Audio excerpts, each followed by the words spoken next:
It is time to make some tables. So we're going to begin with a lesson on HTML and tables. And tables are, as you probably would guess, created using the table tag. Now the table tag by itself doesn't do a whole lot of anything, any more than putting in a footer tag or a header tag does anything.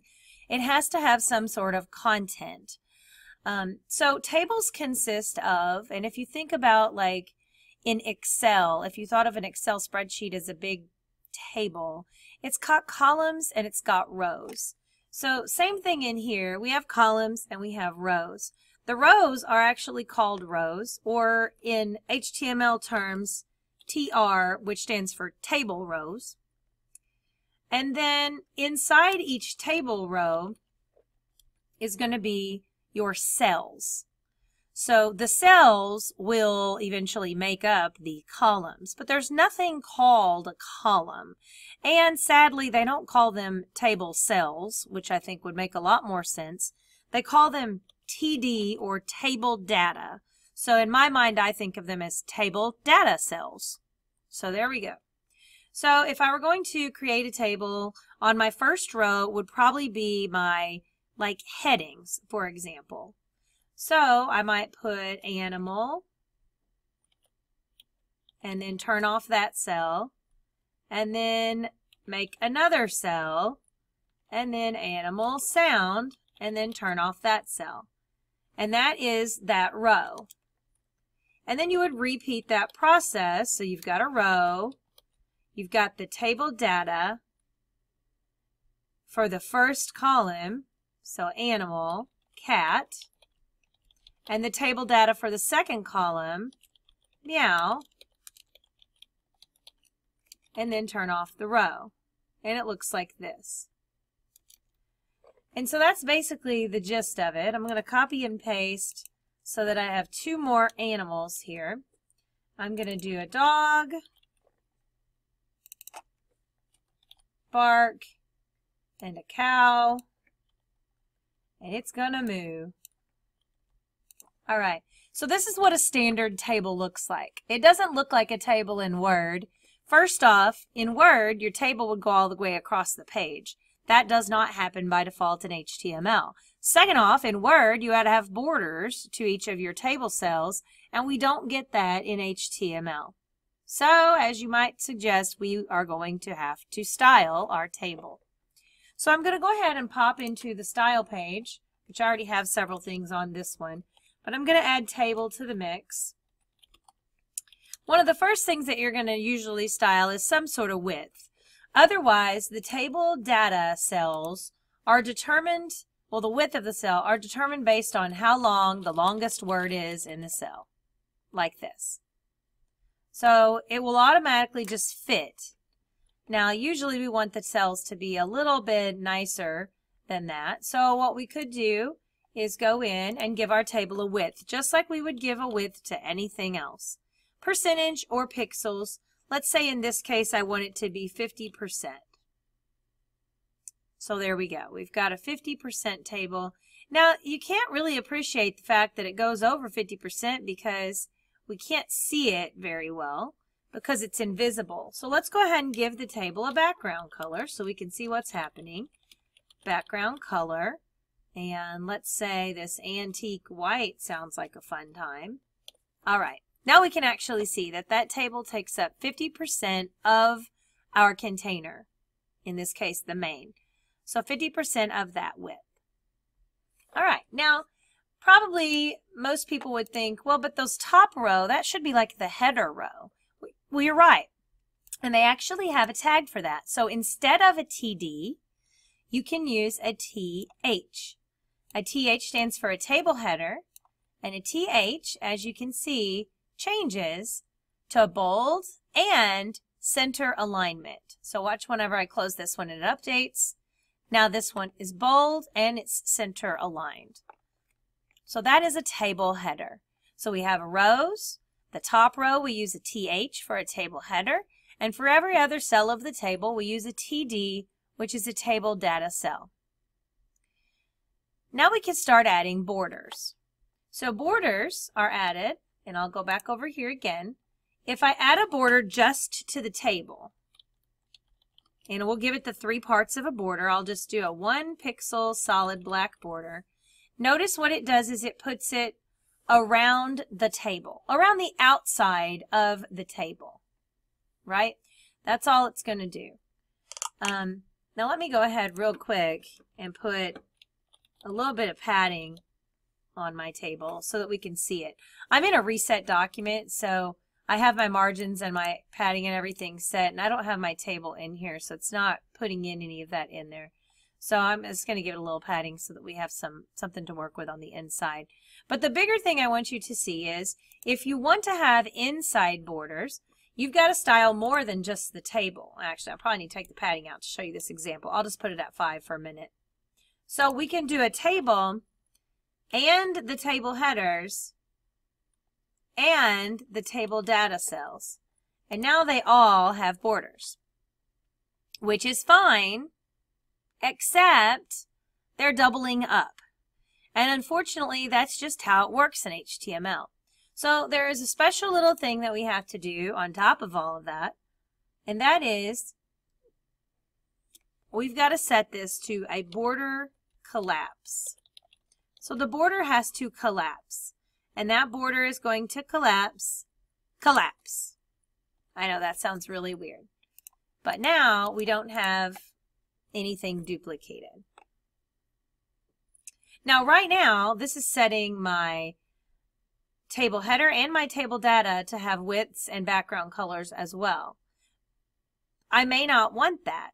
If that's not what I want, then I probably need to move some of these out of here. So, you know, I do want the border on all my cells, and I do want the border collapse to happen on everything. I do want that background color added, but I could do the background to just the table itself and the width to just the table itself. So how about we take these out of here, and then we just combine those other ones. So table header, table header, and table data, and there we go. Now, since table doesn't have a border collapse, it's not border collapsing out there, so we probably would go ahead and add this in as well so that it's getting all of those same things. Oops. There we go. Okay? So let's keep them separate. The table itself has a width. The table itself has the background. And then the lines on the table and the header and the data, that's what we're going to give it a little bit of changes to. All right. So like I said, you can add padding, and I could add padding even additionally within these cells. So we could say, you know, padding of 10 pixels to space those out even more. That's a fun thing to do. You can align things. So if I did for some reason want to align something specifically, I could. You could do background colors on individual cells using a class like we've done before. So I could make a class called RedBG, and I could say background color red, and then I could say like color white or something like that on my RedBG one, and then I could come in here and say, you know, like, I don't know, the cow gets to be that one.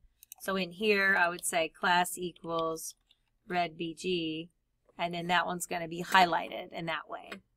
So you can use your classes just like you can use them on anything else, so there's nothing different there.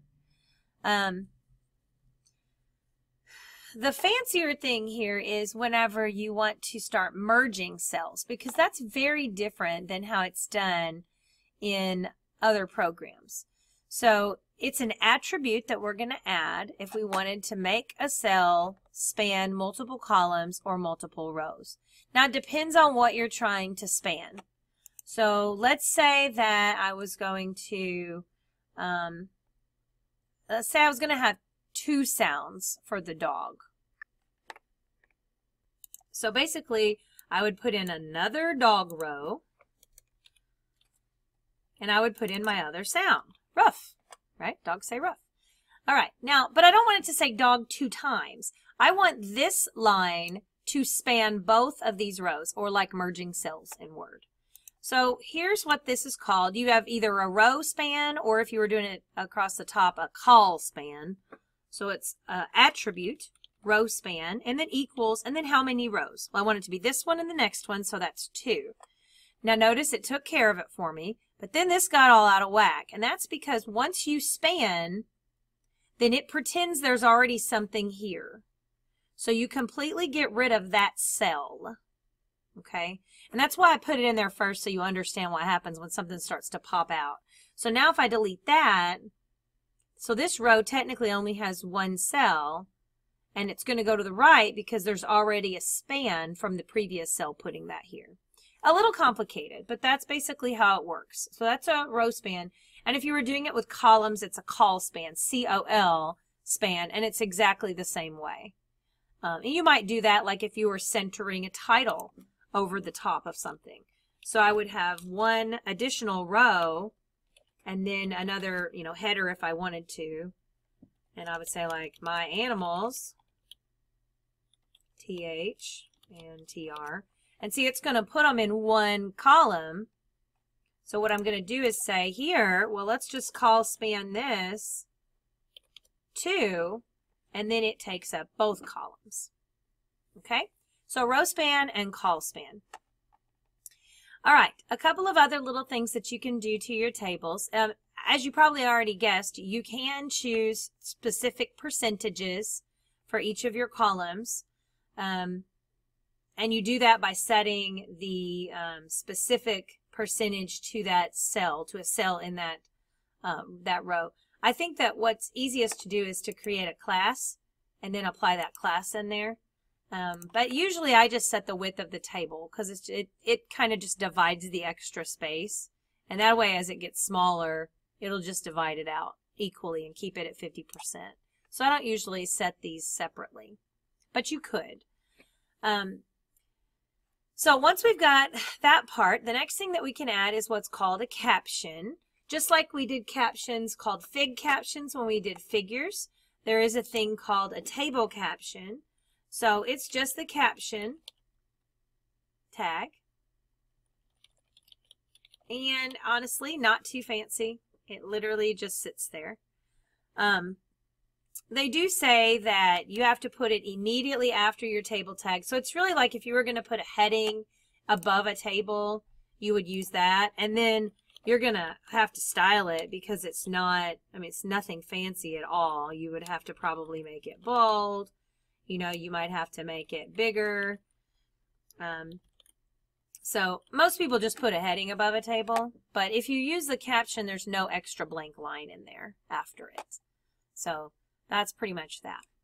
Now, what if you have multiple tables on one page? Because if I went in here and I started making another table, it's going to set it up just like this. It's going to have that color. It's going to have the shading and all of that set up to it.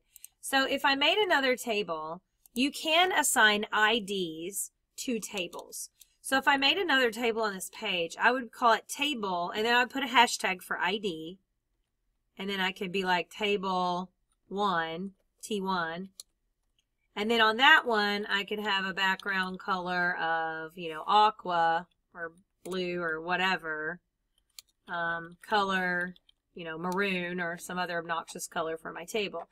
Now, whenever I put in my next table, I would just use an ID tag here. So I would say ID T1 for this new table. And then I can put in my rows and my data here.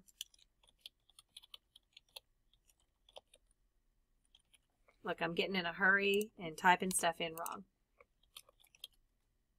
And then turn off the table so we can see the table, and then there it is. I'm going to put in a blank paragraph here. Okay? And so that's a way to override that. And if you still want it to, use the padding and the spacing and all of that, then it's just going to still use it from the first one. Or I could have went back and I could have made all of these just be for this current table. So like I could have called this other one table 0, and then I could put hashtag T0 next to every one of these other ones that are in here, so that it applies only to that table. So you can use IDs if you have more than one. Okay, finally, we're going to look at some table styles. I'm going to go ahead and put one more row here on this table of quote stuff. Oh, we'll put 2 rows just to be fun. So I've got that in there. What if you wanted to have alternating rows of color in your table? Now, of course, we know we can make a class and just put that on the row. That's a simple way to do it. But if we had like a 30 table or 30 row table, that would get kind of crazy. So you can set, it's kind of a pseudo class, I guess you would say, for a table. So you can say table, and I'll do it on my blue one. So we'll do it to this one, table T1. So I'm on here, and I'm going to set for this table a table row pseudo class. And it's called TR nth child. I know that sounds really weird. And then inside the parentheses, you would say even or odd. So I could say odd rows. Okay, and then in here, whatever that background color is going to be for my odd rows. And I could also change the color for that matter, but I can say like this is going to be for the odd rows, and they're going to be, you know, red or whatever. I guess I already have it red, but there we go. Okay, so that would do that. And you can do this exact same thing and do even, but I mean the even ones are going to take this other color if you've already got a different one in here anyway. Now that won't necessarily affect your THs exactly the same way. So like if you wanted to do the CHs separately, then you could still style that table header separately. Because you probably want your table header, if you have one, to look different than all of these other rows. So you probably want to style your table header completely different. All right, one last little fancy thing that you can do with tables is there are some additional CSS things, but the one that I think is the most cool is going to be to make it so that whenever you hover over something in a table, it like highlights that row, or it looks different anyway. So I'll do that on this second table. So it's table hashtag T1 because this is that table. And then it's another pseudo class, and it's kind of like when we do a pseudo class for hyperlinks, except it's TR because it's a table row, and hover with that colon in there. See? Pretty simple. You probably could have figured that out on your own. And then you can do anything that you want for the hover. So I could say background color, white, maybe. I could even say maybe the font style is italic. And then when we hover over it, it would do this. Isn't that neat? So it almost looks interactive there. So that's kind of fun. So that's basically it. So using your knowledge that I've just given you, your task, should you choose to accept, and you do, is to create the table that's shown on Canvas. So you're going to take your information from this video, hopefully you made some notes, and you're going to try to create one that looks like it. So good luck to you.